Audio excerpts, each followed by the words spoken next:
독일에서 가장 유명한 신학자 중에 한 사람이었던 폴 틸리라는 실존주의 신학자가 있습니다.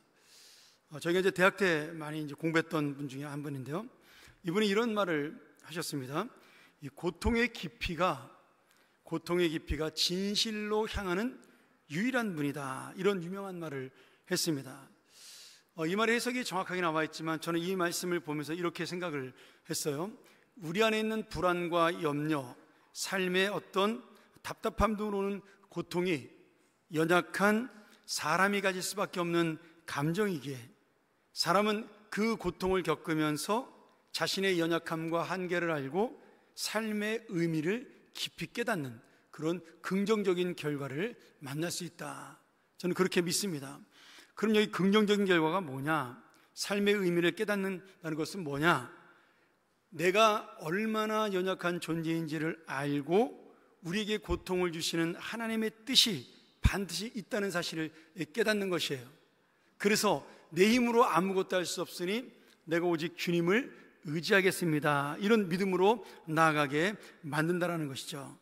그러면서 이 폴 틸리가 또 다른 말을 했어요. 하나님께서 우리를 깊은 물로 이끄시는 것은 나를 물에 빠뜨리기 위함이 아니라 깨끗하게 만들기 위함이다. 저는 이 말씀이 굉장히 공감이 갔습니다. 저희는 어려운 일을 만나면 왜 그럴까? 그렇게 생각을 하는데 이것은 하나님께서 우리를 더 좋은 것, 그 다음에 더 거룩하게 만들기 위한 하나님의 과정이다. 이렇게 볼 수가 있는 것이죠. 지금 사도 바울이 자신이 복음을 전하고 자신이 개척하여 세웠던 교회에서 너는 가짜야, 진짜 사도가 아니야, 이런 의심과 비난을 받고 또 자신이 생명을 걸고 전했던 복음이 거짓 교사들에 의해서 예수를 믿는 것으로 구원받는 것이 아니라 할례를 받고 율법을 지켜야 된다라고 말씀하는 그러한 거짓 말씀에 훼손되는 걸 보면서 바울은 마음속에 큰 고통을 느끼게 되었습니다. 여러분, 저 역시 목회자에게 이런 고통을 조금은 이해할 수 있는 것 같아요. 왜냐하면 바울은 아마 이런 거짓 복음을 듣고 교회를 떠난 사람들을 봤을 것이고 자기를 떠난 사람들을 봤을 것입니다. 근데 저 역시도 목회하면서 가장 힘들고 어려운 것은 사실 뭐 돈의 문제나 어떤 명예의 문제나 그런 것이 아닙니다. 뭐 그것도 힘들 때가 있긴 있지만 그런 것보다는 진짜 힘들고 아픈 것은 교인 중에 한 사람이 어떤 이유로든 낙심해서 신앙을 떠날 때, 그가 더 이상 하나님을 찾지 않을 때, 정말 그때마다 한 영혼을 구원으로 인도하는 것이 너무나 어렵구나, 그 사실을 깨닫게 되고 마음이 힘들면서 주님만 의지할 수밖에 없는 그런 심정이 되는 것이죠. 오늘 아마 바울도 비슷한 마음으로 이런 고통을 겪었을 것이다, 이렇게 생각이 듭니다. 그런데 오늘 사도 바울의 이 영혼에 대한 아픔과 고통이 자신을 떠나고 교회를 떠난 그 잘못된 복음에 빠진 자들에 대한 그 어떤 아쉬움과 답답함이 오늘 눈물로만 끝나지 않는다라는 거예요. 시간이 지나면서 바울은 몰랐는데 하나님이 그 고통 속에 배후에 역사하시면서 그 바울이 갖고 있었던 진리에 대한 고민, 그리고 복음에 대한 걱정들, 이런 모든 것들이 하나가 되어 지금 이 교회가 바른 진리 가운데 설 수 있도록 한 걸음 한 걸음 인도하시게 된 것입니다. 이런 일이 터졌기 때문에, 이런 이단들이 등장했기 때문에 하나님의 교회를 바로 세우자는 운동이 일어나게 되었고, 그것으로 인해서 오히려 교회가 더 진리 가운데 단단히 서는 그런 역사를 맡게 된 것입니다. 그러기에 오늘 이 사도 바울의 결론과 열매를 생각하면서 우리 한 사람 한 사람의 가는 길이, 내가 지금 아픔도 있고 고통도 있지만 바른 주님의 길을 걸어가고 있다면 반드시 주님께서 주시는 열매를 맺을 수 있는 이 삶이다, 저는 그렇게 믿습니다. 그리고 그 열매를 기다리는 삶은 답답함이 아니라 기대감과 소망으로 찾아오리라고 믿습니다. 오늘 이 바울이 가졌던 답답함이 기대로 바뀐 것을 보면서 우리의 마음도 소망의 기대감으로 바뀌는 그런 귀한 삶이 되기를 간절히 축원합니다. 이 첫 번째로 사도 바울이 겪었던 답답했던 14년의 인생은 헛된 것이 아니라 소망의 시간이었습니다. 갈라디아서 2장 1절에 14년 후에 이렇게 연도를 이야기하죠. 내가 바나바와 함께 디도를 데리고 다시 예루살렘에 올라갔다. 지금 바울이 예루살렘 교회에 등록을 하고 선교사로 파송을 받은 다음에 지금 14년 만에 다시 예루살렘에 두 번째 방문을 하게 된 것입니다. 그런데 이 말씀이 바울의 개인 경험, 내가 이러이러한 일을 겪었어, 이런 것을 이야기하는 것처럼 보이지만 실제로는 이것이 교회 역사와 바울 개인에게 있어서 엄청나게 중요한 의미가 있는 그러한 시간들이 되었습니다. 바울은 14년 동안 굉장히 많은 일을 겪게 되죠. 예수님을 핍박하던 그런 악한 자에서 예수님에게 그 구원을 받고 이방인에게 복음을 전하는 사도로 변화가 됩니다. 그리고 내가 이 사도로 변했으니 주님의 일을 열심히 해봐야 되겠다. 그리고 예루살렘 교회를 출석하려고 그랬더니 교인들이 안 받아줘요. 얼마나 사도 바울이 악하게 행동을 했는지 믿을 수가 없는 겁니다. 이거 다 우리를 잡으려고 거짓말로 예수 믿는 거 아니야? 그러면서 이 교인들이 바울을 받아주지를 않았어요. 그때 이 바울에게 보증을 서준 사람이 누구냐면 그 당시 교회에서 사도들 베드로, 요한, 야고보 다음으로 존경을 받던 바나바였습니다. 나중에 이 바나바가 함께 1차 전도여행을 떠나게 되죠. 이 바나바가 내가 만나봤더니 바울은 진짜 변화가 되었다, 예수를 믿게 되었다, 그러니 우리의 형제로 받아들이자, 이렇게 보증을 서서 바울이 간신히 예루살렘 교회에 등록을 하게 됩니다. 그리고 거기에서 인정을 받고 이제 파송을 받아 안디옥 교회로 가게 되었고, 그리고 안디옥 교회에서 이방을 향한 선교사로 바나바와 함께 정식으로 파송을 받아 최초의 선교사가 되는 것이죠. 그런데 바울이 이런 과정 속에 또 어려움도 겪습니다. 바울이 변화된 모습을 보니까 화가 난 사람들이 있죠. 누구예요? 바울을 키워낸 유대인들이었어요. 아니, 율법으로 잘 키워놨더니 예수를 믿어? 그래서 이 바울이 주는 영향력, 변화의 영향력을 겁을 먹고 바울을 죽이기 위해 암살단을 파견합니다. 그것 때문에 바울이 어떻게 해요? 밤중에 바구니를 타고 성벽을 내려와서 도망하지 않습니까? 이런 우여곡절을 겪으면서 바울이 결국 선교사로 임명을 받게 됩니다. 그러나 선교사가 되었다고 해서 편안했던 것은 아니었어요. 그가 이방을 향해 복음을 전하고 많은 교회를 세웠지만 가는 지역마다, 우리 한번 지도 볼까요? 그가 가는 지역마다 예수님을 거부하는 동족 유대인들로부터 환난과 핍박을 겪게 돼요. 그리고 목숨을 잃을 뻔한 적도 여러 번 있었어요. 우리가 지도가 아직 안 나와요. 거기에 그렇게 애쓰며 복음을 전했던 교회들이 각 지방마다 있었고 지역마다 있었어요. 여러분, 지금 저 지도를 보면 바울의 1차 전도 여행을 보여주는 사도행전의 그 기록을 가지고 만든 지도예요. 그런데 우리가 가운데에서 오른쪽으로 보면 갈라디아 지방과 갑바도기아 지방이 보이고 그 위로 갈라디아 지방들이 보입니다. 근데 이 갈라디아 지방에 속한 도시들 이름이 쭉 나와요. 그게 뭐냐면 비시디아, 안디옥, 그 다음에 이고니온, 루스드라, 더베, 이런 도시들이 곳곳마다 있는데 바울이 갈 때마다 거기에서 누가 방해를 해요? 유대인들이 방해를 했습니다. 감옥에 가두기도 하고 돌에 던져서 2번이나 맞아 죽을 뻔도 하고, 뭐 그러면서 바울이 온갖 고난을 겪으면서 교회를 세우고 복음을 전한 것이죠. 그런데 그렇게 애쓰면서 복음을 전했던 교회들이 이단들 때문에, 율법주의 이단으로 인해서 자신을 배척하고 그리고 비난하고 또 거짓 말씀에 미혹되어서 그들이 교회를 떠나는 모습을 볼 때 바울은 견딜 수 없는 아픔과 고통을 겪게 된 것이죠. 그렇지 않습니까? 내가 생명을 걸고 저 사람을 구원했는데 저 사람이 나를 향하여 당신은 가짜라고 말할 때, 당신은 진실한 사도가 아니야라고 말할 때 바울이 그것만큼 큰 충격과 아픔이 어디 있겠어요? 평생 동안 내가 이 교회를 위해서 충성하고 봉사했는데 장로님이든 권사님이든 집사님이든 봉사를 했는데 한 교인이 나에게 와서 당신이 지금까지 한 건 다 가짜야, 그렇게 예수 믿으면 안 되는 것이야, 이렇게 말한다면 내가 살아온 인생 전체가 지금 부정당하는 아픔을 겪게 되는 것이죠. 그래서 바울도 이것 때문에 고민이 많았습니다. 내가 지금 14년 동안 수고했던 이 복음의 수고가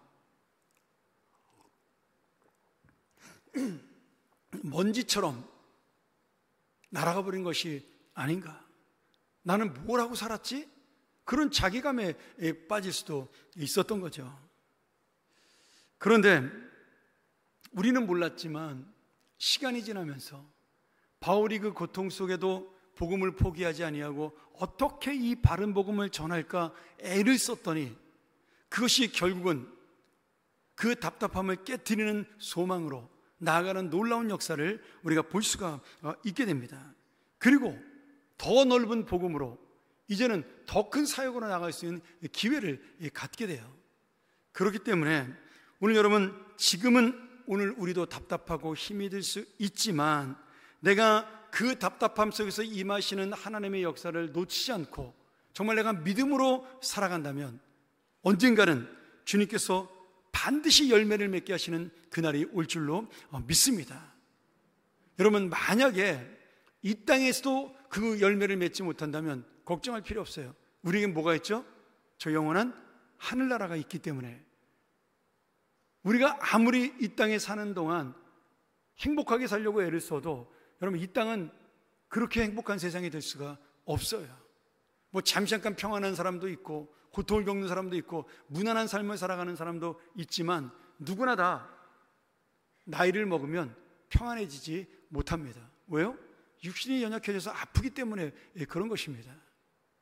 그렇잖아요. 여기 우리 앉아 계신 권사님, 노권사님들 다 이해하시죠? 아침에 일어나면 허리 아프고 다리 아프고 안 아픈 게 소원이시잖아요. 그러니 이 땅에선 사실 우리가 누리는 부귀영화라는 거 별로 의미가 없는 것입니다. 그렇기 때문에 이 열매라는 것이 바울처럼 세상에서 만나는 열매도 될 수 있지만 하나님 나라에서 만나는 열매가 가장 크다는 것이죠. 왜냐하면 바울도 복음의 열매를 얻었지만 결국 어떻게 돼요? 순교해서 죽게 되거든요. 목배임을 당해서 죽게 됩니다. 그러니 우리가 마지막까지 의지하는 것은 정말 하나님께 주시는 영원한 소망이라는 사실을 놓지 말아야 하며, 그 영원한 소망을 기다리는 가운데도 이 세상에서 하루하루 우리가 하나님의 뜻을 기다리는 그런 믿음으로 사는 우리 모든 주님의 자녀가 되기를 간절히 축원합니다. 두 번째로, 그럼 사도 바울의 고통이 어떻게 진리를 세우는 기회가 되었느냐 하는 말씀이에요. 2장 8절에 이렇게 되어 있어요. 베드로에게 역사하사 그를 할례자의 사도로 삼으신 이가 또한 내게 역사하사 나를 이방인의 사도로 삼으셨느니라. 하나님께서 성령이 베드로에게 역사하셔서 베드로는 유대인을 위한 사도가 되었고 복음을 전하는 사도가, 나는 이방인을 위해 복음을 전하는 사도가 되었다라고 말씀하셔요. 여러분, 그 이유를 지금부터 우리가 이 말씀을 통해 잘 살펴볼 수가 있습니다. 바울이 예루살렘을 지금 14년 만에 방문한 이유가 두 가지로 볼 수 있어요. 하나는 뭐냐면 예루살렘에 흉년이 들었습니다. 우리가 사도행전을 읽다 보면 아가보라는 사람이 예루살렘에 큰 흉년이 들 것을 예언하는 장면이 나옵니다. 그래서 그 말씀대로, 그 예언대로 큰 흉년이 일어나서 몇 년 동안 이 예루살렘이 엄청난 어려움을 겪었고 교인들도 먹을 것이 없어 힘든 삶이 계속 된 겁니다. 바울이 이 소식을 듣고 가만히 있을 수가 없어서 자기가 세운 교회들을 다니면서 그 교회들에게 우리의 모교회가 어려움을 당했으니 이제는 우리가 받은 사랑을 돌려줄 때다, 그러면서 그들을 독려해서 구제원금을 거뒀어요. 그리고 많은 구제원금을 걷어서 이 구제원금을 예루살렘 교회에 전달하기 위해 지금 방문을 한 겁니다. 또 하나는 개인적인 소망이죠. 이 구제원금을 전달하는 것이 공식적인 방문의 목적이라면, 또 하나는 바울이 이 복음 전도자들, 다시 말하면 교회 유력한 베드로와 요한과 야고보를 만나서 지금 내가 전하는 복음이 당신들이 전하는 복음과 같은 것이다라는 사실을 증명하기 위해서 만나고 있는 거예요. 그래서 물어보죠. 내가 예수 그리스도의 십자가의 은혜와 부활의 능력으로 구원받는다라는 복음을 전하는 것이 당신들이 전하는 그 복음과 다른 것이냐? 베드로가 당연히 아니다. 너가 전하는 복음이나 내가 전하는 복음이나 똑같은 것이야. 그렇게 대답을 한 겁니다. 야고보하고 요한도 고개를 끄덕끄덕 한 거죠, 옆에서. 그러면서 바울이 용기를 얻게 된 거예요. 그러면 당신들은 유대인들을 위한 사도로 부르심을 받았고 나는 이방인을 위한 사도로 부르심을 받았습니다. 베드로가 맞다. 그러니 열심히 복음을 전해라. 이렇게 서로 격려를 하고 만나서 이 사도 바울의 마음속에 확신을 갖게 된 거예요. 그리고 이 사도 바울이 예루살렘 교회에 가서 선교 보고를 하게 됩니다. 이 성경에는 나와 있잖아요. 근데 선교 보고를 하는데 2장 1절부터 10절을 여러분 집에 좀 쉬운 성경으로 한번 읽어보세요. 오늘 읽어보니까 너무 어렵더라고요. 우리나라 성경, 이 개역 성경이. 한번 새 번역이나 공동 번역이나 인터넷으로 한번 찾아서 없으신 분들은 읽어보시면 굉장히 이 내용 쉬운 내용입니다. 이런 거예요. 사도 바울이 이 개인적으로 사도들을 만난 다음에 복음의 확신을 얻게 되고 내가 진짜 사도구나, 이 정통성을 인정받게 돼요. 그리고 교회에 가서 그동안 자신이 1차 전도여행 때 일어난 복음의 역사를 보고를 하게 됩니다. 근데 보고를 할 때 두 사람을 데리고 가는데 누굴 데리고 가냐면 한 사람은 바나바고 한 사람은 디도라는 자기의 제자였어요. 여러분, 바나바는 누구예요? 예루살렘의 리더였어요. 바울의 보증을 섰던 존경받는 지도자였습니다. 그러니까 자기랑 1차 전도 여행을 하고 그 동역자지만 그도 예루살렘 교회에 가보고 싶었을 거 아니겠어요? 그러니까 함께 가서 그들이 전했던 복음의 역사로 많은 이방인들이 구원받았다는 사실을 바울뿐 아니라 존경받는 바나바도 같이 간증하고 보고를 한 겁니다. 그러면서 그 옆에 있던 디도를 그 복음의 증명으로, 살아있는 증인으로 이 디도를 인사를 시킨 거예요. 여러분, 디도는 이스라엘 사람이 아니었어요. 헬라인이었습니다. 그렇기 때문에 할례를 받지 않았어요. 근데 바울을 만나 예수를 믿고 어떻게 되죠? 바울의 제자가 되고, 그리고 바울의 복음을 들으면서 성장해서 나중에 목사님이 됩니다. 우리가 디도서라는 성경도 잘 알지만 그 디도서는 바울이 디도가 목사님이 돼서 크레타 섬에 있는 교회에 파견됐을 때 그 디도에게 보낸 격려의 편지 아닙니까? 그러니 이 디도는 어떤 사람이에요?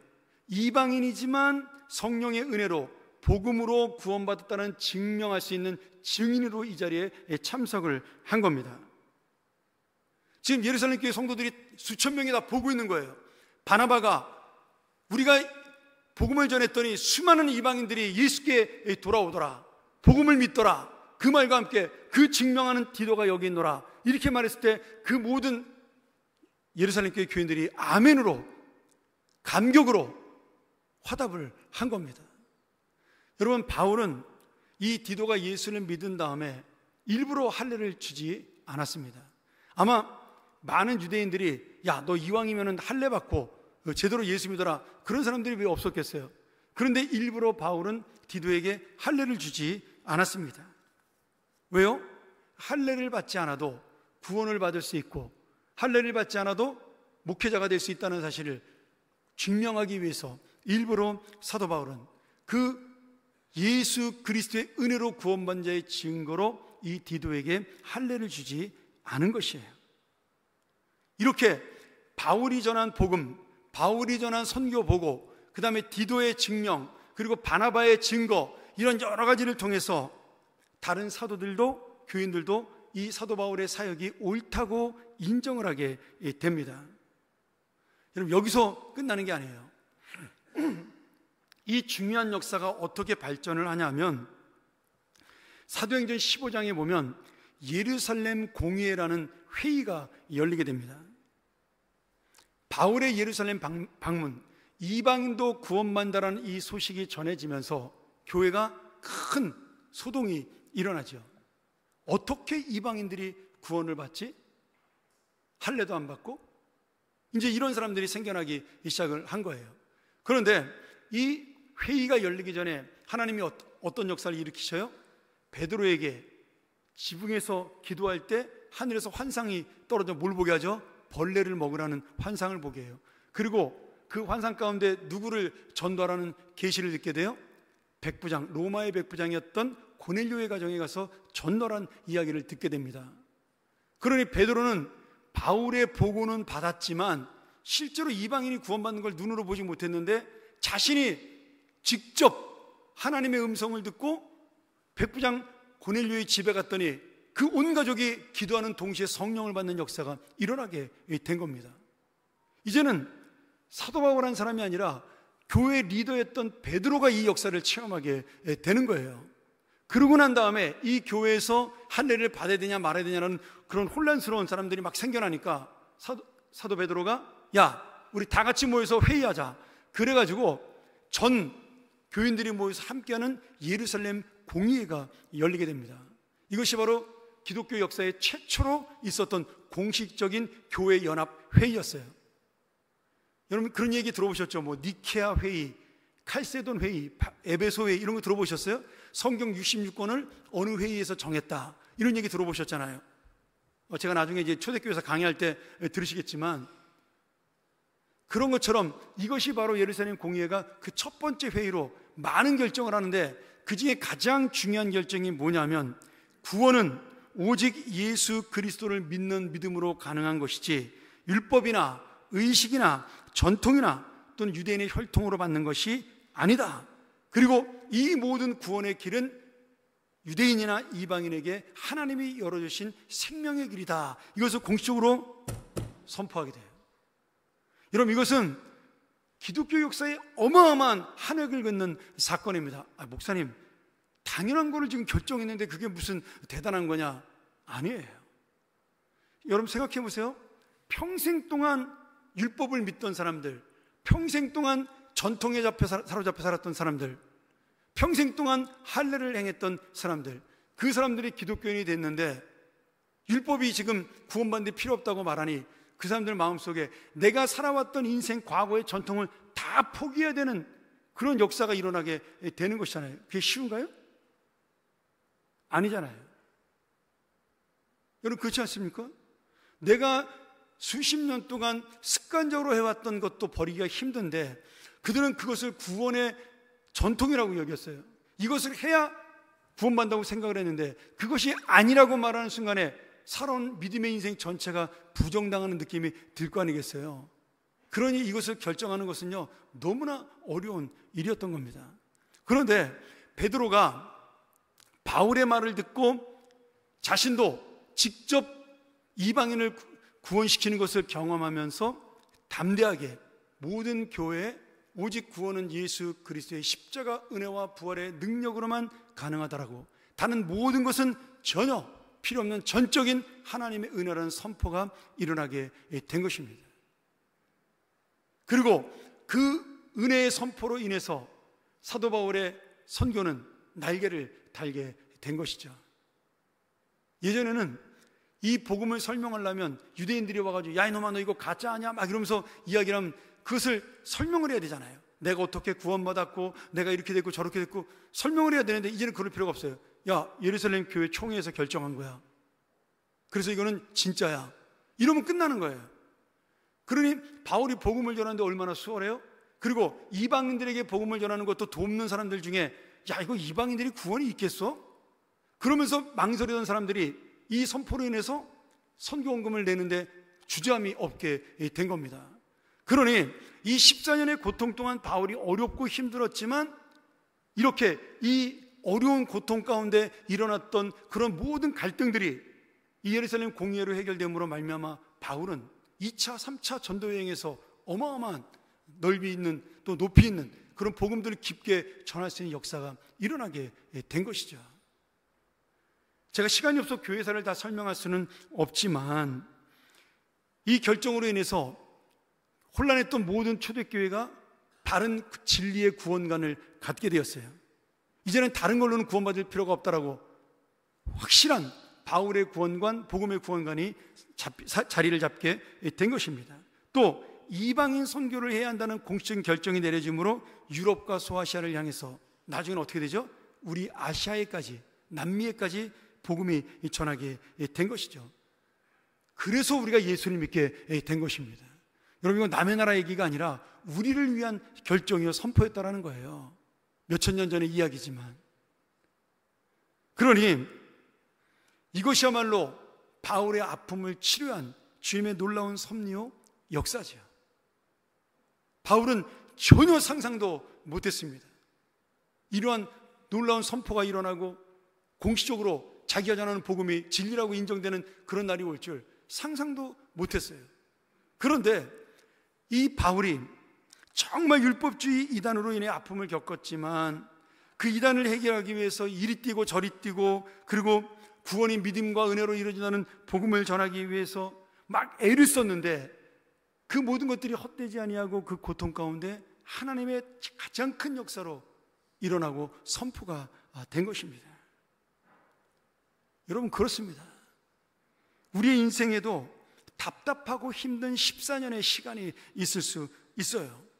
저도 그런 시간들을 겪은 적이 있습니다. 그런데 내가 그 답답하고 어려운 시간, 아니 어쩌면 지금도 그 시간 속에 있는 분도 있겠죠. 언제 이거 끝나는 걸까?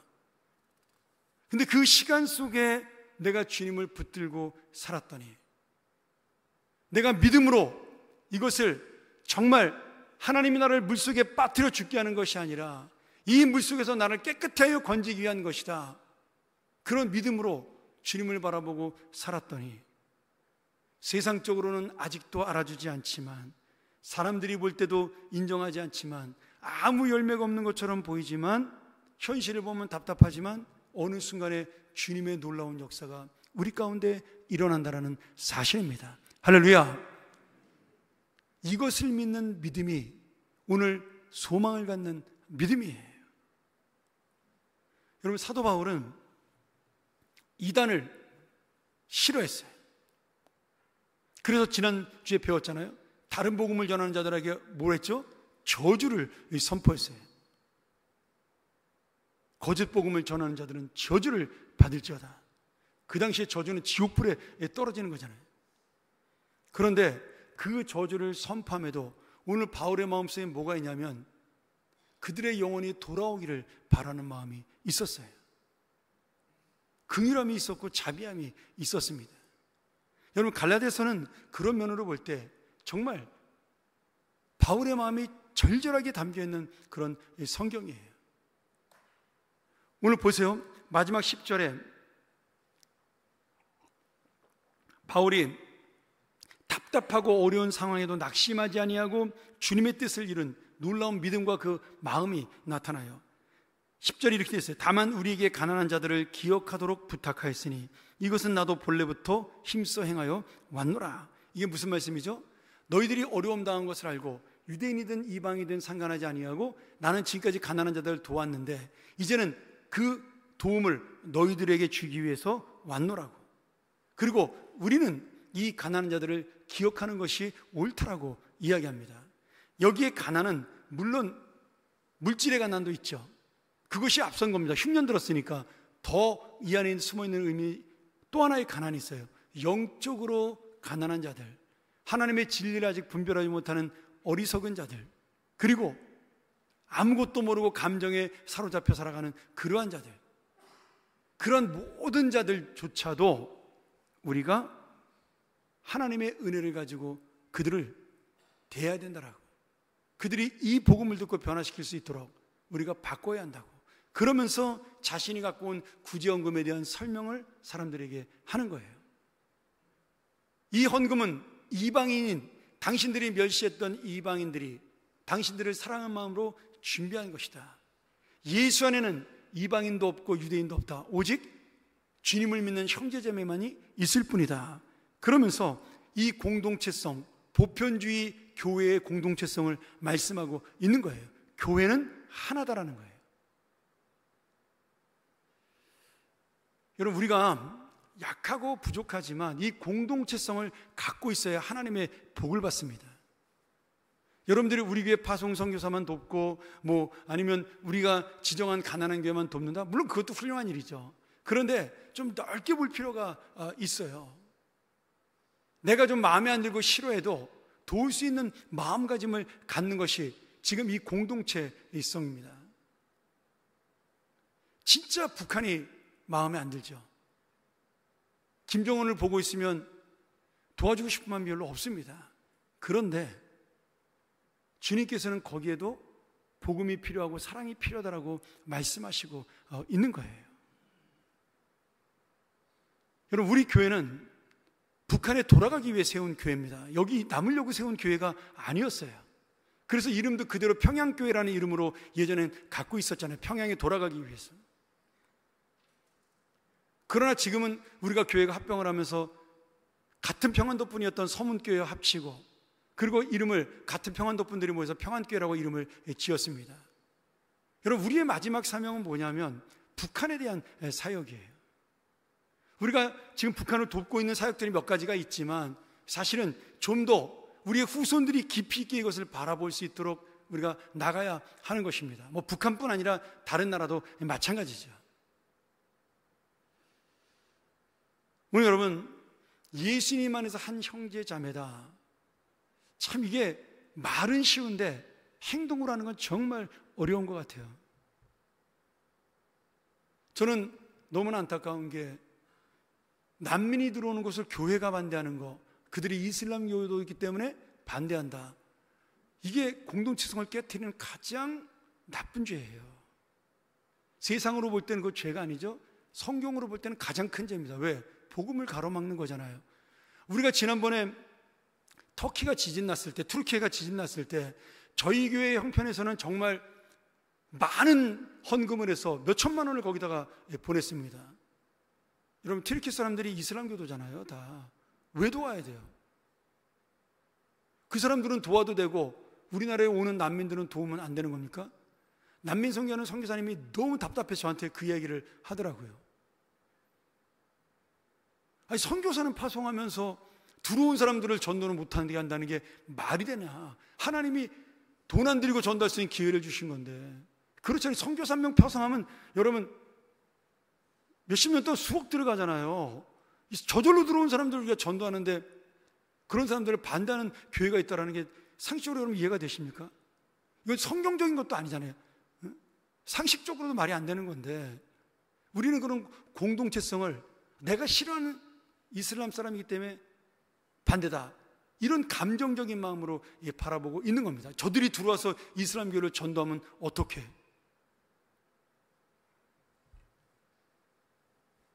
그런 마음을 가지고 우리가 하나님 나라를 어떻게 만들겠어요? 그러면 불교의 나라는 왜 파송을 해요? 그 나라 사람들이 그런 걱정하면서 우리 안 받아들일 수 있는데 이슬람 교도는 왜 파송을 합니까? 똑같은 마음이죠. 뭐 우리 교회가 그렇다는 건 아니지만 제가 그 난민 선교하는 선교사님들 이야기를 듣고 답답해서 제 마음이 너무 답답하더라고요. 우리의 예수의 사랑이 이 정도밖에 안 되나? 오늘 여러분, 다시 한번 우리가 이 복음의 말씀을 생각하면서 십자가의 사랑이 무엇인지, 사도 바울이 자신이 그렇게 미워하는 유대인들에 대해서도 그들은 도와야 되고 그들도 구원받아야 된다는 믿음, 이방인들도 우리가 구원받고 도와야 된다, 우리는 예수 안에 한 형제입니다는 이 마음이 오늘 예수 그리스도가 우리를 향하여 갖기 원하는 마음이라는 사실이에요. 오늘 저는 확신합니다. 내가 이런 주님의 마음을 가지고 나아갈 때 반드시 하나님께서는 바울처럼 더 큰 어느 순간에 그 역사를 만나게 하는 은혜를 베풀 줄 믿습니다. 이 사역을, 이 사명을 이루기 위해서라도 하나님이 이 교회를 세우시고 여러분 개인의 고통과 눈물을 씻겨주시고 하나님의 일을 할 수 있도록 세우실 줄로 확신합니다. 오늘 다시 한번 어려운 상황에도 낙심하지 아니하고 하나님의 뜻을 향하여 달려갔더니 어느새 답답하고 힘들었던 시간이 사라지고 복음과 선교가 확장되는 역사를 만난 바울처럼 오늘 너무나 길었던 14년보다 오히려 더 놀라운 시간을 소망으로 기다리고 믿음으로 살아가는 우리가 되어서 그 주님의 마음을 붙들고 살아감으로 우리 역시도 이 놀라운 역사를 만나는, 내 인생의 주인이 하나님이요 내 인생의 왕이 하나님이라는 사실을 놓치지 않으므로 내 인생을 인도하시는 그 주님을 붙들고 살아가. 정말 우리가 알 수 없는 그 역사 속에 하나님의 놀라운 섭리를 만나고 열매를 만나는 우리 모든 주님의 자녀가 되기를 간절히 축원합니다. 우리 같이 한번 이 시간 이 말씀 의지하면서 기도하기를 원하는데요.